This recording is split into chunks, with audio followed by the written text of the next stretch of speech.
About 5 years ago I lived downtown in a major city in the US. I've always been a night person, so I would often find myself bored after my roommate, who was decidedly not a night person, went to sleep. To pass the time, I used to go for long walks and spend the time thinking. I spent 4 years like that, walking alone at night, and never once had a reason to feel afraid. I always used to joke with my roommate that even the drug dealers in the city were polite. But all of that changed in just a few minutes of one evening. It was a Wednesday, somewhere between 1 and 2 in the morning, and I was walking near a police-patrolled park quite a ways from my apartment. It was a quiet night, even for a weeknight, with very little traffic and almost no one on foot. The park, as it was most nights, was completely empty. I turned down a short side street in order to loop back to my apartment when I first noticed him. At the far end of the street, on my side, was the silhouette of a man, dancing. It was a strange dance, similar to a waltz, but he finished each box with an odd forward stride. I guess you could say he was dance walking, headed straight for me. Deciding he was probably drunk, I stepped as close as I could to the road to give him the majority of the sidewalk to pass me by. The closer he got, the more I realized how gracefully he was moving. He was very tall and lanky, and wearing an old suit. He danced closer still, until I could make out his face. His eyes were open wide and wild, head tilted back slightly, looking off at the sky. His mouth was formed in a painfully wide cartoon of a smile. Between the eyes and the smile, I decided to cross the street before he danced any closer. I took my eyes off of him to cross the empty street.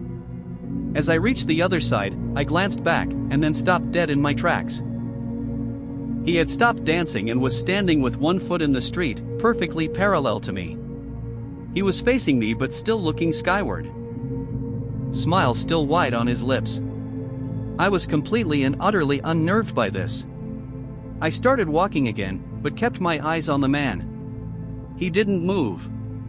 Once I had put about half a block between us, I turned away from him for a moment to watch the sidewalk in front of me. The street and sidewalk ahead of me were completely empty. Still unnerved, I looked back to where he had been standing to find him gone. For the briefest of moments I felt relieved, until I noticed him. He had crossed the street, and was now slightly crouched down.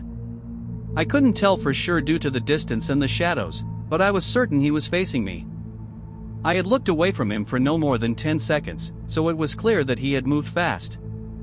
I was so shocked that I stood there for some time, staring at him. And then he started moving toward me again. He took giant, exaggerated tiptoed steps, as if he were a cartoon character sneaking up on someone. Except he was moving very, very quickly.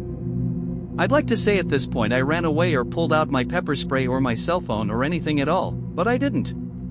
I just stood there, completely frozen as the smiling man crept toward me. And then he stopped again, about a car length away from me. Still smiling his smile, still looking to the sky. When I finally found my voice, I blurted out the first thing that came to mind. What I meant to ask was, "What the fuck do you want?" In an angry, commanding tone. What came out was a whimper, "What the foo?" Regardless of whether or not humans can smell fear, they can certainly hear it. I heard it in my own voice, and that only made me more afraid. But he didn't react to it at all.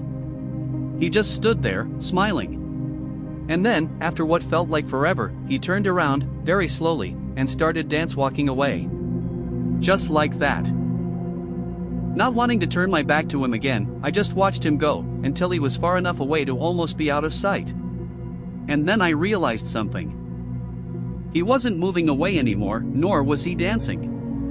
I watched in horror as the distant shape of him grew larger and larger. He was coming back my way. And this time he was running. I ran too. I ran until I was off of the side road and back onto a better lit road with sparse traffic. Looking behind me then, he was nowhere to be found. The rest of the way home, I kept glancing over my shoulder, always expecting to see his stupid smile, but he was never there. I lived in that city for 6 months after that night, and I never went out for another walk. There was something about his face that always haunted me. He looked completely and utterly insane. And that's a very, very scary thing to see.